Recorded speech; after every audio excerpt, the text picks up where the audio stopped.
હર હર મહાદેવ મિત્રો, હવે આપણે જોઈએ પ્રેત યોનિ કોને પ્રાપ્ત થાય, મૃત્યુ પછી પ્રેતત્વ ક્યારે પ્રાપ્ત થાય.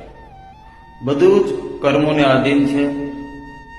કુકર્મો એવા કાર્યો કે જે નિંદનીય છે, શાસ્ત્ર વિરુદ્ધ છે, ધર્મ વિરુદ્ધ છે, આવા કોઈ કર્મો કરવામાં આવે, આપઘાત કરવામાં આવે, કોઈની હત્યા કરવામાં આવે, પોતાની હત્યા થાય, અકસ્માત થાય, અકાળે અવસાન થાય, અને કોઈનો શ્રાપ લાગેલો હોય, કોઈની હાય લીધેલી હોય, એવા તો શાસ્ત્રોમાં અનેક કારણો બતાવ્યા છે કે જેનાથી મનુષ્યને પ્રેતત્વ પ્રાપ્ત થાય.